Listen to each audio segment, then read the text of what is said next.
Oh, I do want to talk about something. Okay. Today, Friday, Uh-oh. I got a call from my sister, who was driving down the road, and apparently, the dealership, while rotating her tires after a service, had not tightened the lug nuts correctly, and the tire fell off the freaking truck.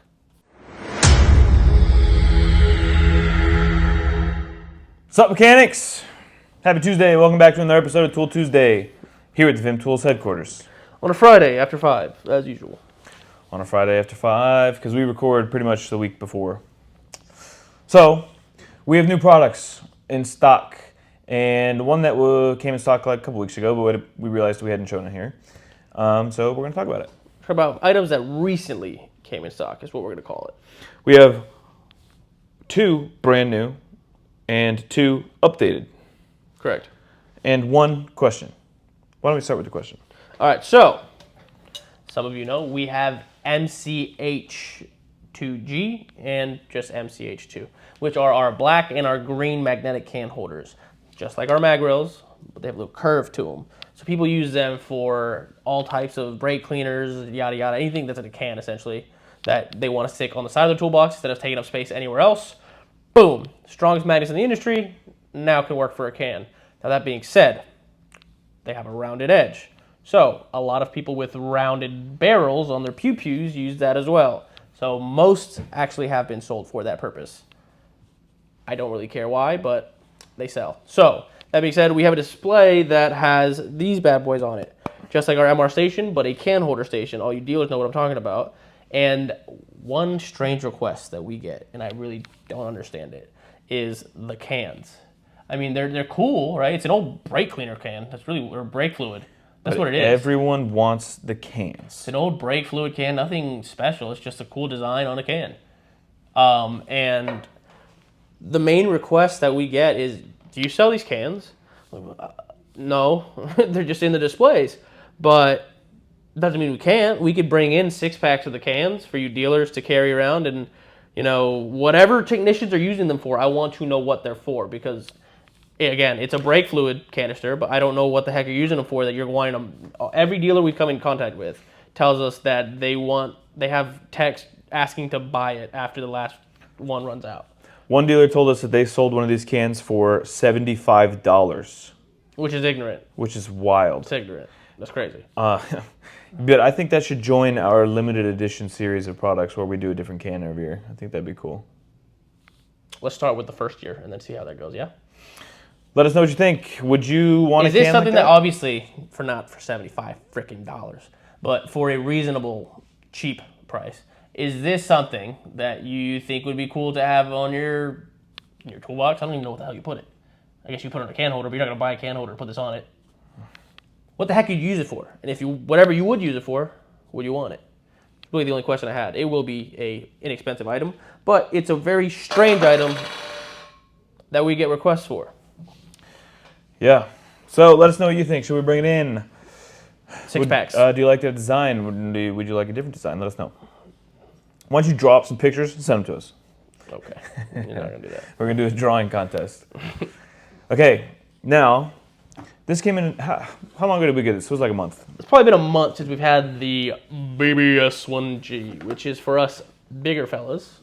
This is the big boy seat, as opposed to our race day seat, which is for the smaller dudes. This is a collapsible seat. We had the race day seat for a while, part number RDS1G. The biggest request that we had was that people wanted it to hold more weight. Because dudes are big these days. Dudes. Myself included. Dudes are big. We just came out of winter, okay? So people are wanting the big boy seat. So, bam. It's the same, works the same way. It's just a much heavier plastic. It's a thicker bitty. It's much thicker. Yeah. On the last one, you could squeeze this and bend it. You cannot do that with this one. So it's rated for up to 400 pounds. So, you know, you're all good, most of us. And there are. And it collapses down. It's a little bit thicker than the last one. There are some bigger fellas. There are some larger than that fellas. Yes, there are. We should really really be inclusive and go for a big ass seat. Like I'm talking a big old boy. Big. That's what it should A be. big old boy. B-O-B. The B.O.B. The big old boy. The big old boy seat. The biggin. It's called the biggin. So there's a lock on the bottom. See where it says on, off. On means you're able to expand it. Off means it's locked. So once it's off, you can't expand it. Once it's on, bam, there you go. It's also adjustable. So it's like an accordion. You just turn again, and you can adjust it to any height. And once it's closed and locked, you have a shoulder strap to carry it around. You also got a hand strap. A lot of people don't think about that adjustable feature, you know. It is great if you have children, you know. That's great for amusement parks. It's great for kids' sporting events, hunting, fishing. Fishing is amazing for. We're actually making something pretty cool for ice fishing. Oh, yeah. Keep an eye out for that. Also, if you've got short friends, you know, short kings, adjustable. Yeah. Couldn't be If you're us, though. short and thick, adjustable for big boys. Yes. So you really, it has so many uses. Fishing, hunting, camping, hiking. Fits in your backpack. You know, it's not too expensive. It's lightweight. It's lightweight. I mean, it's probably 5 pounds, less than. Anyways, enough of the seat. A couple products we want to talk about that just came in, one updated set and a brand new set.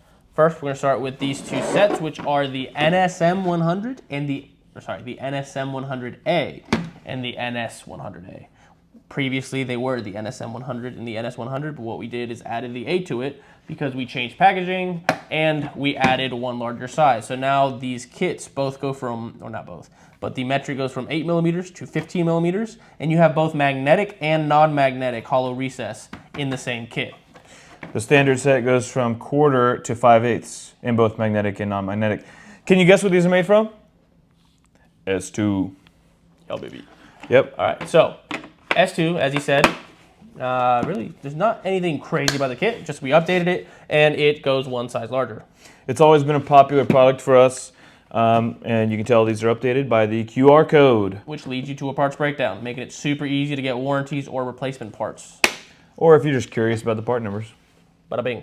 They're also on the tool, but it's weird. Some people don't get that. They'll tell me it's this out of this kit. I'm like, it's on the item. It's on it. It's labeled. It's literally stamped into the tool. I don't understand how you don't know the part number. But that's my issue, not yours, so I won't rant anymore. All right.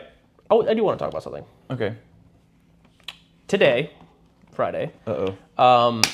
I got a call from my sister, who was driving down the road, and apparently the dealership, while rotating her tires after a service, had not tightened the lug nuts correctly, and the tire fell off the freaking truck. That's crazy. Right? And she was just driving down the middle of the road. It's a residential road, so couldn't be going more than 45 miles an hour, and they just lug nuts gave out, and it was on one stud, and it didn't fall all the way off. It just completely came off except for one stud, and it kind of just dragged for a couple feet before she stopped. But imagine that was the interstate. So I'm curious how the dealership's going to handle any of those damages. That's what I'm saying. There's got to be a string of damages connected to that. Hub, brakes, Lugs. The stud, That's what I meant, studs. Yeah, hub, stud, wheel. Hopefully not brakes. Hopefully not axle. It didn't fall completely off, though. No, but it's almost. That's not worse. It would have been way worse if it fell all the way off. We should pop a picture up. I can do that. Yeah. In your experience, do you see that there are, because it's happened to me before too, where I had a rotation done at a dealership, a Jeep dealership for my Jeep, and the rotation got done with other service, and the freaking lug nuts weren't correctly put on the car, because I heard it, because I have the caps on my wheel, so I was driving, I heard in the parking lot, I'm like, what the fuck is that? So I'm looking around. I'm crazy anal about noises in my car. Any noise, I'm like, it freaks me out. So I found out what it was. I put my head out the window, and I kept hearing it every time I make a rotation of the wheel. Till finally, I figured out this freaking lug nut just jumping around in the cap for those wheels. And I thought, or my understanding would be that a certified dealership for said car who is fixing, the car that you bought at the dealership would be a little more careful with your products. I've never had that experience with any of my cars. It's I know someone who has though. I know But I know- Matthew. See, but I know a lot of people who would rather go to a independent body shop. Independent like shop in general, just because the price. But a lot of people would hesitate to do it because they think the dealership offers some type of better service. What have you seen in your experience going to a dealership versus independent shops in your A, pricing, and B, in the quality of what they're doing? Because I know through this job that we have here, a lot of people who have worked at dealerships moved on to their own thing, own independent shops, and are great mechanics and do great job, but they normally leave the dealership to do that great job. So There's probably some techs that work in a dealership watching. Is So there why don't you tell really? us? Yeah, you tell us. Do you find yourself growing out of a dealership Or level? no, tell us, is the like QC of work Different. different? Is it the same? It's just like the dealership name is kind of like makes people feel better. I don't know. You tell us. Yeah, or your experience being in an independent shop versus a dealership. Where is the quality better controlled? I'm generally curious as a consumer, more so than anything else. And that was me ranting, but whatever. Rant over. So, next product, EDM 600. Now, we had the EDM 400A, which was a 5-piece kit originally, extra deep quarter-inch sockets made for special access, bumper removal, things of that sort. Now, super deep, or extra deep, better said. Main thing, more sizes. So we expanded that kit to a 9-piece, which goes, I want to say 8 to 14 or something, 8 to 15, something around that. I think Clay could find it, put it up here. That being said, we wanted to come out with a 3/8. So now we have a full 3/8 line, goes from 10 to 19 without any skips, 10-piece kit, right? 1, 2, 3, 4, 5, 6, 7, 8, 9, 10. 10-piece kit. And I mean, these are freaking, you can't feel it, but I wish you could. If you could pick up these sockets, there's some weight to them. They're all 3/8 square drive. The finish on them It's is, the same situation as our SMS sets. Those sockets meet 200% of ANSI torque spec. they're thick boys. Really This is a high heavy quality, socket really for high what it quality is. sockets. And they look good too. They're 5 inches in total depth, They look good. and I mean, the broach is much deeper Yeah. as compared to our other sockets. I don't know if you can see it well. I can't see with the camera that high. It's about 1.5 inches. But it is Inside. a nice kit. People asked for a 3/8 version. Now you have a full 3/8 version. No skips. As we're doing a lot of our stuff, I've noticed, we purposely did it, but as you've noticed, a lot of our newer stuff is starting to come out without skips. And we're changing our old stuff to come back with no skips because it is what you requested at the beginning of this journey for us with VIM. You kind of figured, let's save money on some of the oddball sizes, not for us, more so for the consumer, so that they're not paying for oddball sizes in a kit, especially with a brand that they're recently starting to buy. But as we've grown as a company, we found that people are like, dude, I don't care if we're paying more, I want everything in the kit. That's what dealers are telling us, that their techs are telling them. And I think it's something that as we're transitioning into a more known brand, techs are more comfortable buying our stuff, and they want to see full kits, which I'm very okay with. I prefer it too. My OCD, I go crazy when I see something missing out of it. It just, even if I'm not, it doesn't make sense. Why is it not there?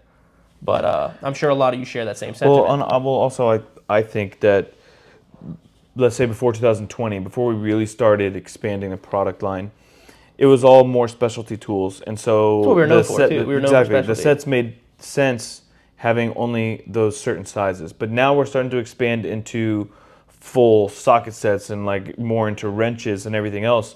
So, you got to include all the sizes. So at first, we were used to including only the sizes that you would need mostly. It's almost turned from like a tech used to be coming to us for the more economical non-oddball sizes to now preferring not to buy our sets because there are no skips. It's weird. It really is a weird concept, but as the company's grown, we've seen little changes like that, which is why everything is starting to come in complete sets, which is better for us, better for you, better for my mind.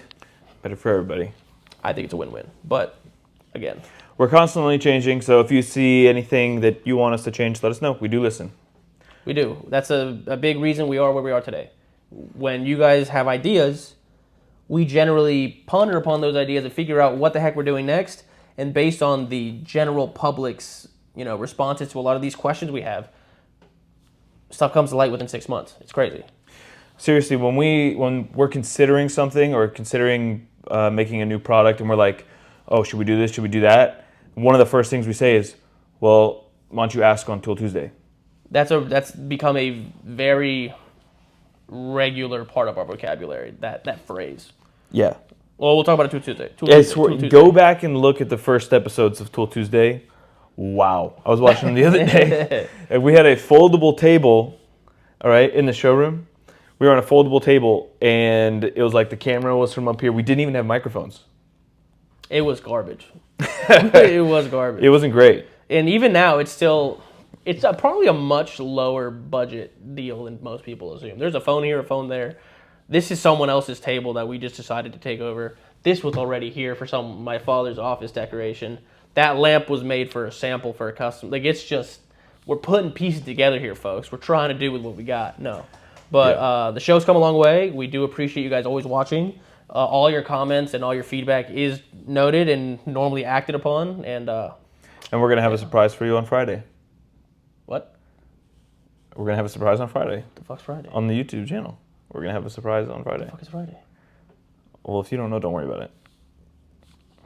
Stay tuned. I'll be. Stay tuned. Be looking at your YouTube on Friday from a video from VIM Tools.